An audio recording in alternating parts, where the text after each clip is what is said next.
Hey, salut mes petits chilos de poche, comment ça va? Bon écoutez, moi, ça, pas trop mal. Il fait très chaud, mais bon, c'est pas grave. Aujourd'hui, on se retrouve pour un malaise complètement énorme.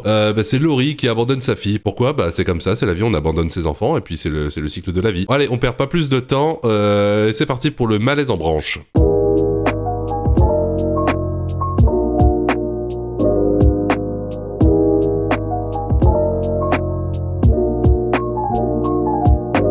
Oui, donc vous avez bien lu le titre et malheureusement no fake, Laurie souhaite renoncer à ses droits parentaux, donc renoncer ses droits parentaux is the new, abandonner ses gosses dans une poubelle. Bon écoutez, pourquoi pas. On va regarder tout de suite ce que Laurie a à nous dire sur le sujet, comment elle se justifie, moi je suis curieux. Elle me manque dans le sens où j'ai quand même appris à l'aimer, Mia. C'est juste que je l'aime pas comme une mère, je l'aime comme un enfant que j'ai eu en charge.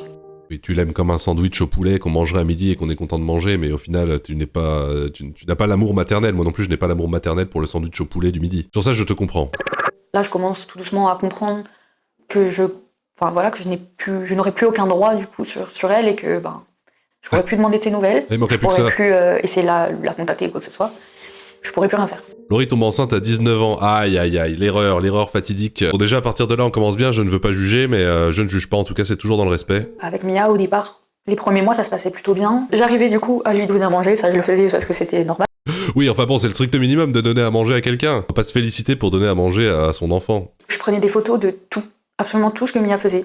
Oh là là, ça y est, en fait on a compris, la meuf c'est génération TikTok, génération Instagram. Elle mettait sur Insta, ouais regardez, j'ai mon enfant, je suis super heureuse. Maman célibataire, mais maman heureuse, maman plus forte que tout. Puis non, en fait 2 ans après, Mia abandonnée dans un sac à dos posé dans une poubelle à la sortie du village. Respect pour Mia en tout cas, on espère qu'elle s'en sortira en dépit de sa mère indigne, dans le respect toujours. Mais dès que c'était un peu plus complexe entre guillemets, comme jouer avec elle, lui faire des câlins, lui faire des bisous, lui lire des histoires. Oui, vraiment des tâches d'une complexité extrême. Moi, je m'y connais rien en bébé de toute façon. Moi, voilà, je vous le dis tout de suite, pour me dédouaner, si moi aussi j'avais un bébé qui pleure tout le temps, qui en plus s'avère, je ne dis pas que c'est le cas de Mia, mais si mon bébé a un QI à 2 chiffres, et en plus de ça, par exemple, n'est pas très beau, je n'aurais aucun scrupule à l'abandonner, bien sûr. De toute façon, ça se remarque dès la naissance, tu peux voir dans ses yeux si t'es sur un cheval de course ou sur un âne. Donc moi, très clairement, si je tombe sur le bas du panier, je ne reconnais pas la paternité. Je me disais, ok, c'est de ma faute, est-ce qu'elle ressent quelque chose, est-ce que j'ai mal fait quelque chose? Non, elle ne ressent rien, c'est un objet. Et donc je la mettais dans son lit et j'attendais que ça passe. Le plus drôle, c'est qu'elle a le petit tatouage Mia sur le torse. Est-ce qu'elle va se le faire enlever par laser ou est-ce qu'elle va le garder en souvenir du bon vieux temps, en souvenir du temps passé ensemble à la nourrir et à lui faire prendre son bain? Mais pas à jouer, c'est trop compliqué. Il y a certaines limites à ce qu'une personne peut faire. On m'a hospitalisée pendant peut-être 2 jours, 3 jours, je sais plus.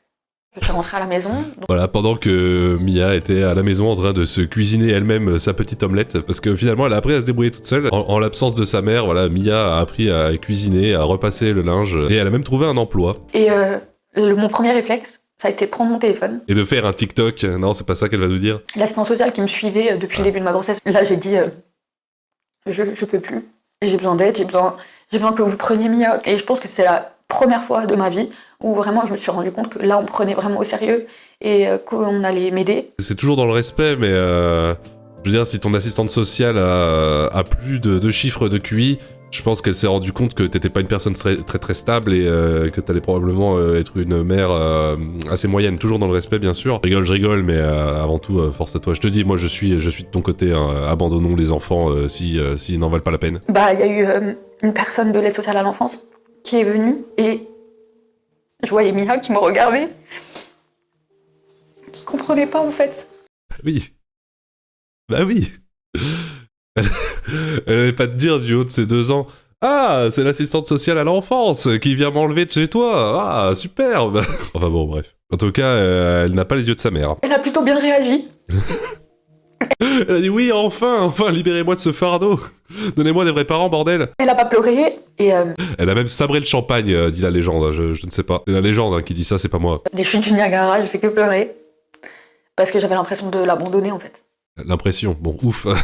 Ouf, parce qu'on a cru que tu l'abandonnais pour de vrai. Mais si c'est qu'une impression, ça va. C'est comme les sentiments d'insécurité. Voilà, on connaît. Pour moi, c'était juste qu'il la prenait quelque temps, que je puisse juste me remettre Et la première fois que je l'ai Ah oui, pour être maman à mi-temps, bien sûr, bien sûr, c'est comme ça que ça marche. C'est comme quand tu traînes sur TikTok ou sur Instagram, tu regardes des photos, puis au bout d'un moment, tu fais « Ah tiens, j'en ai marre », tu fais une pause, tu vas te faire à manger, puis après tu dis « Tiens, je vais en regarder », voilà, c'est par intermittence. Je ne suis pas parent, hein, voilà, mais je pense que malheureusement, c'est ça qui est le problème avec le fait d'être un parent, c'est que c'est tout le temps, et c'est casse-couille tout le temps. Voilà, fallait y réfléchir, j'imagine. revu après l'avoir déposée, enfin, après qu'il soit venu la chercher. Elle m'a vue, elle a hurlé. Elle a vraiment fait que pleurer, en fait. Oh non, pas elle. Oui, on imagine que Mia a pas dû être très contente de te revoir, je pense qu'elle a dû te reconnaître. C'est pas sympa, elle aurait dû dire « Ah maman, je te pardonne, je t'aime, viens ». Mais non, bah non, ça s'est pas passé comme ça. J'ai quand même appris à l'aimer, Mia. C'est juste que je l'aime pas comme une mère, je l'aime comme un enfant que j'ai eu en charge. Ouais, comme un pote, quoi. Mais bon, un pote de 2 ans, tu peux pas tout faire avec, quoi. Tu peux pas sortir en boîte, tu peux pas aller te faire des tatouages, tu peux pas aller faire des piercings et dire « Ouais, allez, Mia, viens, on s'éclate ». Bah non, parce qu'elle a 2 ans, donc déjà, elle boit pas d'alcool. Alors bon, déjà, ça bloque déjà probablement beaucoup de choses. Qu'est-ce que vous voulez que je vous dise, moi en fait, je sais même pas comment réagir à ce truc-là. Ouais, en fait, je pense que Combini essaie de mettre ça, tourne le reportage, enfin l'interview, pour te faire culpabiliser, enfin te faire sentir mal pour elle. Mais très sincèrement, ça marche pas. Je dois pas être assez sensible à ça. Je pense qu'il y a des gens qui, dans les commentaires, qui doivent être en train de pleurer dans les chaumières et dire « Oh, oui, soutien, force, moi aussi je t'aime, moi aussi j'aime pas mon enfant. » Force pour la petite, c'est... Oui, voilà.